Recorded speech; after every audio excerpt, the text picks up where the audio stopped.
All right, buckle up, everybody. We're diving deep today into some awesome life hacks. You guys have given us a fascinating mix of sources today. It's like we're going to put together a better, happier, more charismatic you. Oh, I like that. A master class in you. And yeah, we've got excerpts from 2 Indonesian books. Yeah. They cover everything from like envisioning your future to like how do you deal with difficult people Yeah. gracefully. It's amazing, right? And then on top of that, we've got some classic Napoleon Hill Think and Grow Rich Oh yeah. and the workbook that goes with it. So we're going to kind of like see how all this stuff Need relates. a potent combo. It is a potent combo. So our mission today is to pull out all the wisdom from these sources, see how they connect, and most importantly, figure out what you can actually use in your life, like today. Sounds good. Okay, so both of the Indonesian books really emphasize this idea of having a personal vision. Uh-huh. And they actually even quote Peter Senge, Okay. who says that vision is a picture of the future we seek to create, Right. and that's different from a mission. Okay. Which is about like your purpose for existing right now. Okay, so that's interesting, right? Because it's like the difference between knowing like why your purpose for being here Right. and then actually having a picture of where you want to go with it. Right. But honestly, who has time to like craft a vision when you're just trying to get through the day? Well, and that's where it gets kind of cool because they break it down. Okay. And there's this 4-stage process. So the first one is defining your vision, Okay. but then it goes a step further. Okay, I'm intrigued. What's the next step? So you break that big, sometimes overwhelming vision down into measurable goals. Oh, okay. It's like setting milestones on your map. So instead of saying, I want to be successful, you'd say, I want to write a book Yeah. or start my own business or That's it. Concrete, measurable. something concrete and measurable. Yes. And then those concrete goals, those measurable goals, lead you to supportive habits. Okay. So what daily actions can you take? So that's where the rubber meets the road. That's it. Good intentions into consistent action. And then the 4th stage is putting systems into place Okay. that will support those habits. Yeah. So it might be surrounding yourself with the right people Yeah. or creating a system for tracking your progress Okay. or having rewards when you hit those milestones. I love that the book talks about, like, imagine yourself 20 years in the future. Right. What are you doing? Why are you doing it? What does your ideal day look like? It makes it, like, so much more vivid. Because it's not just about the thinking, it's about connecting emotionally with that future self. Yeah. And then making choices that will actually get you there. Yeah, speaking of connecting, I was really struck by how much emphasis both of the Indonesian books place on the power of habits, good and bad. Oh, yeah. It's like our habits really are the building blocks of our lives. They are, aren't they? Yeah. You know, there's this Aristotle quote, we are what we repeatedly do. Excellence, then, is not an act, but a habit. And then we've got Charles Dickens's take on it. A little more stark, he says, we forge the chains we wear in life. Yeah. Ooh. So it's like, for better or for worse, our habits shape our destiny. Yeah, I think we've all felt that, where it's like our habits are running the show, and it's like, wait a second. But the cool thing is these books actually give us some strategies to like take back control. Okay, what are some of the strategies? So one of them is instead of doing what we all do, Yeah. which is try to change everything at once, Yes, guilty. just focus on 1 or 2 key habits That's a great point. to start. Yeah, I do that all the time. I try to do everything at once, Yeah. and then it just feels overwhelming, and you give up. It's about creating sustainable change, not setting yourself up for failure. That's such a good point. And, one of the books even talks about, like, aligning our habits with our values. Oh, yeah. And it gives this great example of Reverend Baker, who overcame shyness by making a habit of greeting others first. Oh, wow. Right? Yeah. He just like, He put it into practice. yeah, aligned it with his value of being outgoing and approachable. So that just got me thinking about, like, what small habit change could I make Totally. that would align with a value that's really important to me? It's food for thought. It's total food for thought. And speaking of food for thought, let's talk about the section on navigating ethical dilemmas. Ooh. One of the books has this really cool ethics quiz. See, I love those. It's always interesting, right, to see how your initial gut reaction is different from Yeah. what you would do after you've thought it through. Totally, yeah. So how would you respond to this scenario? You're playing golf. Okay. You accidentally hit your ball into a better position. Nobody sees it. Do you take advantage? Ooh, that's tough. Or do you call a penalty on yourself? I think part of me wants to say, hey, a win's a win. Right. But I'm such a rule follower, I think I'd probably confess the guilt would eat me alive. What about you? I think I'm the same way. It's funny because the book doesn't say this is right or this is wrong. Right. It's about using those situations to look at your own ethical framework. Yeah, and it leads into these key principles they talk about, right, for ethical decision making. Uh-huh. So considering all the people involved, Yeah. staying true to your own personal ethics, thinking about the long-term impact of your choices, Right. and ultimately choosing the option that does the most good. That's a solid framework Yeah, for those tricky situations where there's not always a clear answer. totally. Okay, before we get too lost in ethical dilemmas, I want to talk about this thing called internal text messages that one of the Indonesian books talks about. Oh, yeah. It's about those thoughts.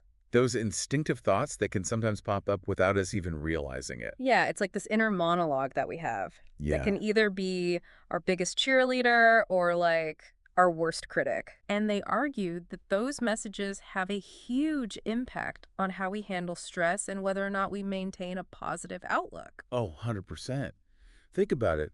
If you're constantly bombarded with negative self-talk, how can you stay motivated and resilient Yeah. in the face of challenges? So how do we rewrite those negative messages? Well, one of the things they suggest is becoming aware of our strength, Okay. what they call your assets. Okay. So not just focusing on what you need to improve, Right. but what do you already bring to the table, Yeah. even when you're feeling stressed or overwhelmed. It's like we need to become our own best friend. That's it. Right. Offering ourselves the same encouragement we would offer a loved one. Absolutely. It's about building that self-belief and self-acceptance. And I love that one of the books says this: the greatest thing in the world is to know how to belong to oneself. That's powerful. Right. Yeah, it's about recognizing our inherent worthiness and embracing who we are, flaws and all. And you know what? I think from that place of self-acceptance is where we can truly thrive. I love that. And, speaking of self-acceptance, I think a lot of people struggle with work-life balance. Oh, yeah, for sure. One of the Indonesian books had this great analogy. Life is often like an ice-covered sidewalk. Ooh. We can either walk gingerly or recklessly. I feel that. Like sometimes you're just tiptoeing along, trying not to slip and fall. Right. But here's the thing. It emphasizes that balance is not about giving equal time to every single area of your life. Right. It's about being mindful and intentional. So it's more like tuning in to what feels out of whack Yes. and making adjustments. That's it. And the book breaks it down into these different areas where we might need to find balance. Okay. So it's like your career, Mm-hmm. your finances, your health, Yeah. family, social life, personal time, Okay. community involvement, Yeah. and even spirituality. It's a pretty comprehensive list. Yeah, It highlights how interconnected all these different aspects of our lives are. it does, doesn't it? Yeah. And, neglecting one area can throw everything else off. Yeah. Speaking of feeling off balance, let's talk about burnout. Burnout. Yeah. Yeah, because one of the books makes a really important distinction between stress and burnout. Okay. So stress is about having too much on your plate, too much pressure, Uh-huh. but burnout is about feeling empty, depleted, unmotivated. It's like you're hitting a wall, and the things that you used to love now feel like, ugh. Exactly. And so the book outlines some of the warning signs, Mm-hmm. like cynicism, Okay. exhaustion, irritability, Yeah. feeling detached from your work or your life in general. Yikes. I've experienced a few of those. Yeah. So how do we prevent burnout? So one of the most important things is breaks. Okay. And they can be short breaks, like 5 minutes away from your desk, stretch, breathe deeply. Uh-huh. Or they can be longer, Yeah. like taking an actual vacation to recharge. I'm a big believer in breaks. Yeah, me too. Sometimes you just need to step away Clear your head. to come back with a fresh perspective. Absolutely. Yeah. And the book also encourages pursuing hobbies and activities that bring you joy outside of work. So it's not selfish to carve out time for yourself? It's essential. It's about filling your own cup. Yeah, you can't pour from an empty cup, right? And on that note, setting boundaries. Okay. It's learning to say no when necessary. Boundaries are so important, but I think a lot of people struggle with them, Yeah, they can be tough. especially if you're a people pleaser. Yeah. But remember, saying no to some things allows you to say yes to the things that really matter. Okay, we've covered some pretty heavy topics: burnout, boundaries, work-life balance. Let's shift gears and talk about something a little more fun: People skills. I'm game. All right, so these sources, packed with advice on how to communicate more effectively, build rapport, and even boost your charisma. That's something we'd all use a little more of, right? Yeah, absolutely. So one of the Indonesian books breaks down communication styles Okay. into 4 categories. So visionaries, achievers, facilitators, and analyzers. Oh, I love those kind of personality frameworks. Right. They're so helpful for understanding how different people communicate and collaborate. Totally. And once you understand your own style and the styles of the people you work with, you can tailor your communication to be more effective. It's like having a decoder ring for human interaction. Yeah, I love that. And speaking of charisma, this book even has a charisma quiz. Oh, fun. Assess your level. I wonder where I would fall on the spectrum. Me too. But it goes deeper than that, Okay. into building confidence, making a positive first impression, even mastering your body language. So does it give examples, like how to actually use these techniques in real-life situations? Oh, yeah. Like, use open body language when you're meeting someone for the first time. Okay. Make eye contact, smile genuinely. Oh, yeah. Those subtle cues can make such a difference. It's about projecting warmth and approachability. Absolutely. And speaking of making a difference, one of the books quotes J.C. Penney, Okay. who says, not being able to delegate is one of the biggest reasons why executives fail. That's a pretty bold statement. It highlights how important delegation is. And it's not just about lightening our own workload. Right. It's about empowering others to develop their skills. So it's a win-win. It is. But how do you know what to delegate and who to delegate to? One of the Indonesian books gives a 6-step process for effective delegation. Okay. So first you identify the task, then you pick the right person. So it's not just like whoever's available. No, somebody who has the skills, Right. who's motivated to take it on. Right. Then you communicate it clearly, deadlines, expectations, resources. That's where I think a lot of people go wrong. Right. Yeah. They're not clear about what's expected. Exactly. Then you provide training and support. So, like, don't just throw them in the deep end and hope for the best. No, instructions, demos, being available for questions.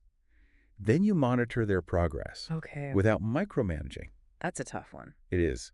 Then finally, you evaluate the results and give feedback. That feedback piece is so important. So it's not just a one-time transaction. Oh, It's an ongoing process. exactly. And speaking of ongoing processes, Okay. dealing with difficult people, it's part of life. Oh, I know. Whether it's a coworker or a family member or just, somebody standing in line at the grocery store. Yeah, it can be so draining. Yeah. But one of the Indonesian books has a whole section about it. Huh. And thankfully, some good advice. Okay, give me all the advice. I need it. So it breaks down difficult people into different types.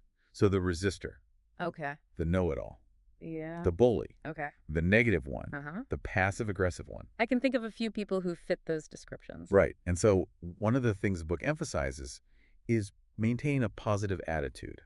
That's hard when someone's pushing your buttons. It is. Yeah. But it helps de-escalate this situation. Yeah. Okay. And, focus on what you can control, which is your reaction. Yeah. You can't control other people's behavior. You can't. But you can control how you respond. Right. Also, try to understand their perspective. Yeah, like, why are they behaving that way? Right. Sometimes when people are difficult, it's because they're hurting or they're insecure, Yeah. feeling threatened. Yeah. And then also try to find some common ground. Oh, I like that. What are some shared goals or values you can connect on? So instead of viewing it as like a battle, it's like, how can we collaborate? Yes. And speaking of collaboration, Okay. let's talk about negotiation. Okay. Because one of the books quotes John D. Rockefeller, and he said he was willing to pay more for the ability to deal with people than for any other thing under the sun. Wow. That's powerful. It really speaks to the value of those interpersonal skills. He does. Yeah. And the book outlines 12 steps for successful negotiation. Ooh, 12 step. Give me a few of the key ones. So first is preparation. Like, understand your goals, their goals. So you're not just going in blind. No. You've done your homework. Then active listening. Oh, so important. Really paying attention to what they're saying. It's about hearing them, not just waiting to say your piece. And then focus on interests, not positions. Okay, what does that mean? So, like, what are their underlying needs and desires? Okay, so again, it's about understanding where they're coming from. Yes. And finding that win-win. And then be creative. Oh, okay. Don't be afraid to think outside the box. Sometimes the best solutions come from the most unexpected places. Yes, and then build rapport, build trust. Relationships matter. They do. Yeah. All right, and speaking of feeling comfortable, Uh-oh. What are we getting into now? the fascinating world of emotions Okay. and emotional intelligence, Okay. EQ. Because managing our emotions effectively is truly a superpower. Okay, you got my attention. So one of the books breaks it down into 5 key components. Okay. So self-awareness, Uh-huh. self-regulation, Okay. motivation, Uh-huh. empathy, Okay. and social skills. So it's about understanding and managing our emotions. It is. And here's the good news. It's not something you're born with. Oh, thank goodness. It can be learned and developed. Okay. Phew. Yeah. So one of the things they suggest is paying attention to your emotional triggers. Okay. So like what situations push your buttons? Huh? What people? Once you're aware of them, Yeah. then you can manage your reactions. So becoming more self-aware. And then practice active listening, Active listening is so key. isn't it? Yeah. And practice empathy, So trying to see things from their perspective. even if you don't agree. Okay. Right. Yeah. Okay, so now let's move on to something that's always top of mind for me. Uh-oh, what's that? Time management Yeah, yes. and productivity. I am always looking for tips for that. Well, one of the books has some really actionable advice. Okay. So prioritizing, setting boundaries, streamlining tasks, Okay. even multitasking effectively. Wait, multitasking can be effective? Right. I thought the consensus was it was like the enemy of focus. I know. But it says that there are certain tasks that can be combined Oh, okay. without sacrificing focus. Like what? Like listening to a podcast while you're commuting or doing chores around the house. So you're not trying to do 2 mentally demanding tasks at once. Right. You're pairing a passive activity with an active one Right. Yeah, that makes and sense. have a dedicated workspace, Okay. even if it's just a corner of your kitchen table. So it's like a visual cue Yeah. to your brain to say, it's time to focus. It's time to work. And you know this one. Break down large tasks into smaller, more manageable chunks. Oh, that's a classic. But But it's so effective. right. You celebrate those small wins along the way. And this is the one that I loved from this book, Live in Day-Tight Compartments. What does that mean? Focusing on the present moment, Uh-huh. tackling each day as it comes, Okay. instead of worrying about the past or future. I love that. Yeah, it's about being present. And not letting your mind race ahead. Yeah. All the what ifs and should haves. Totally. Okay. And on that note, one of the books has this great acronym for enhancing focus. Okay, I love a good acronym. So it's USE. USE. What does that stand for? Understand, Okay. scrutinize, Okay. and elevate. Break it down for me. So understand, grasp the task at hand. So you're really understanding the scope of the task before you dive in. Yes. Yeah. Scrutinize. Break it down into smaller chunks. Oh, that's coming up a lot. Right? It must be an important principle. It is. Yeah? And elevate, make it engaging and meaningful. Oh, I love that. Yeah. So find ways to connect it to your values. Even if it's a mundane task. Even if it's mundane, find ways to make it inspiring and motivating. Yeah. And speaking of bringing our whole selves to the table, Okay. procrastination. Oh, yeah. I think we've all struggled with that at some point. The ultimate productivity killer. Right. And one of the books dives into the causes and consequences. And they give 8 strategies for overcoming it. Lay it on me. First, guess what it is? Break down tasks into smaller chunks. That one keeps coming up. Right. Yeah. Because it works. Yeah. Reward yourself. Why, yes. Acknowledge your progress. Celebrate those small victories. Exactly. And eliminate distractions. Oh, yeah. Turn off those notifications. Put your phone on airplane mode. Create a distraction-free environment. Yeah, and set realistic deadlines. Don't try to cram too much in. Yeah, be realistic about what you can accomplish. And finally, visualize success. Oh, visualization's so powerful. Imagine yourself successfully completing the task. Give your brain a preview. Yes. So it feels less daunting. Okay, so we've covered some powerful strategies for overcoming procrastination. Yeah. Now let's shift gears to those Napoleon Hill books, Yes, the Napoleon Hill. Think and Grow Rich, and the Workbook. They're classics for a reason, and I'm interested to see how they connect. Yeah, me too. Because I'm already seeing some overlaps. Yeah. So he outlines 13 principles for success, Okay. and a lot of them align with what we've already talked about. Like what? Well, first is desire. Okay.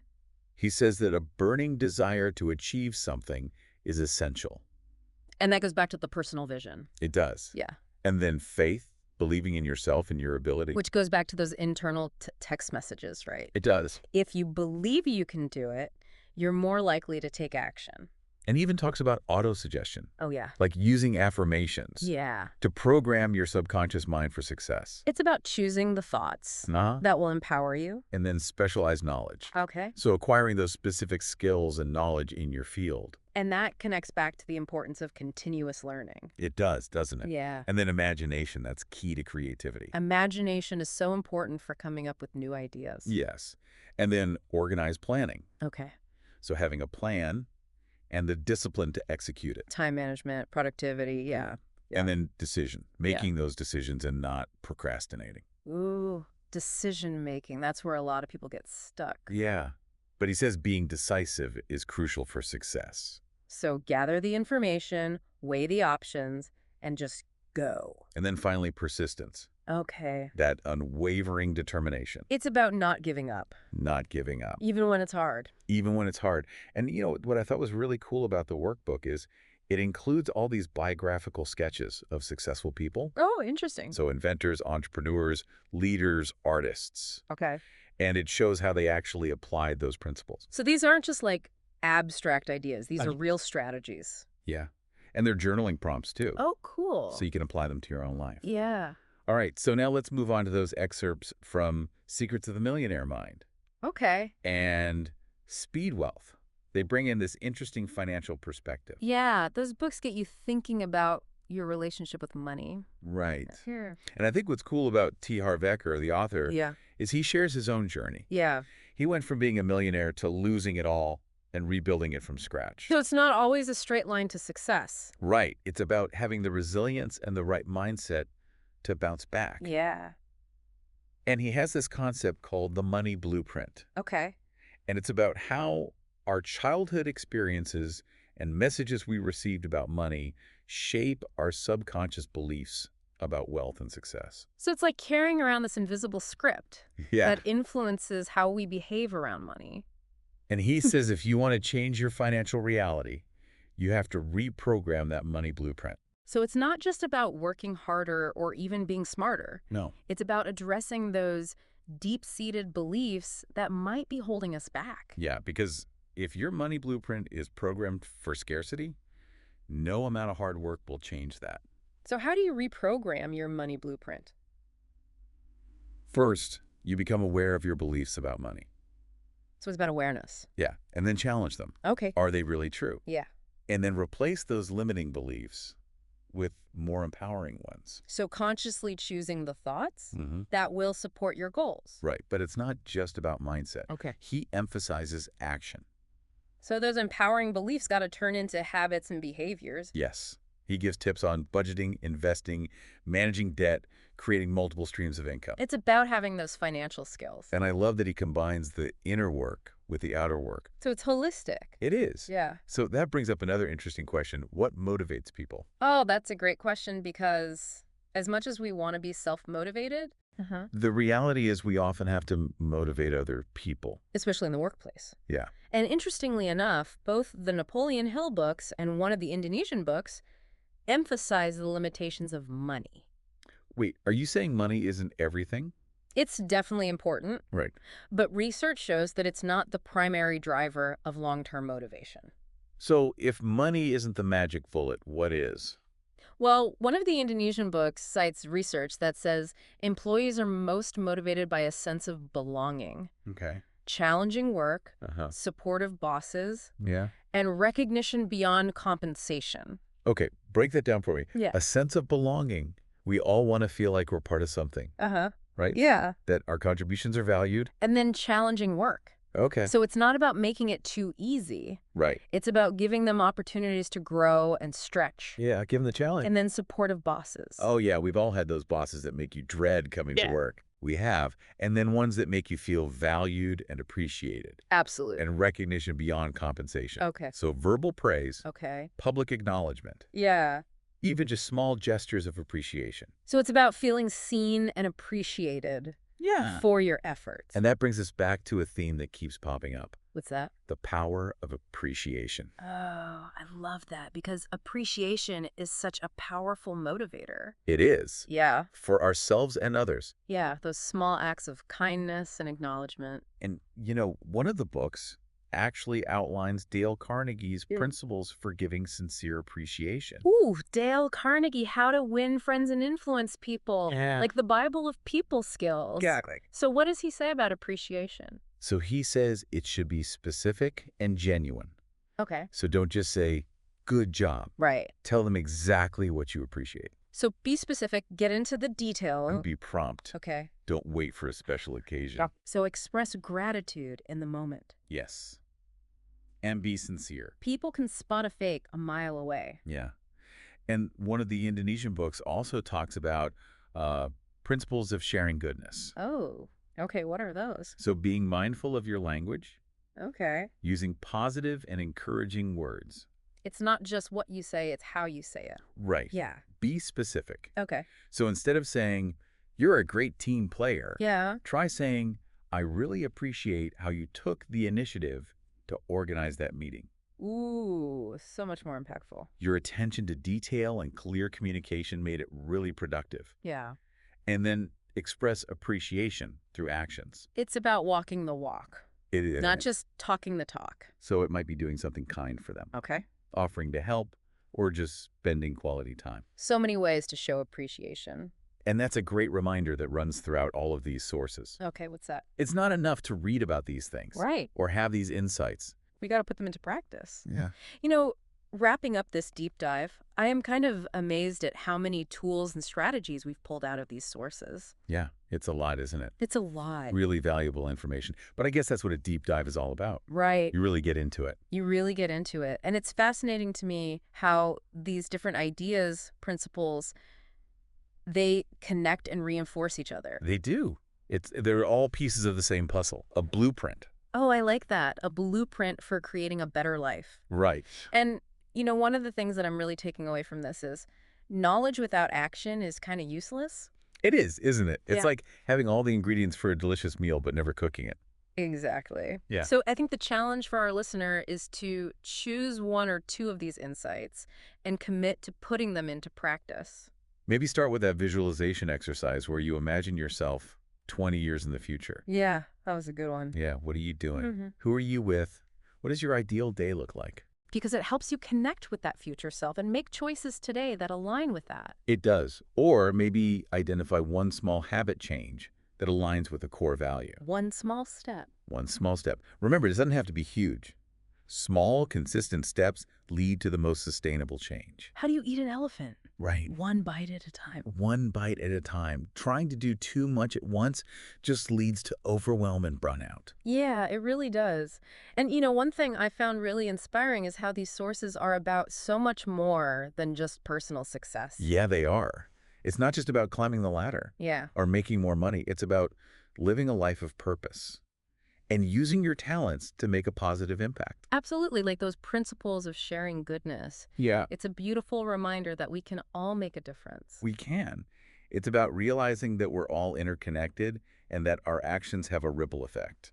Yeah, true success is about more than just our own achievements. It's Yeah. about contributing to something larger than ourselves. I think that's a perfect note to end on. I agree. So to our listener out there, we hope this deep dive has inspired you, informed you, and maybe even given you a few practical tools. Yeah, to create the life you truly desire. And remember, the journey of personal growth, it never ends. It's ongoing. It's ongoing. So keep diving deep, keep asking questions, and keep striving to be the best version of yourself. We're here to cheer you on. Absolutely.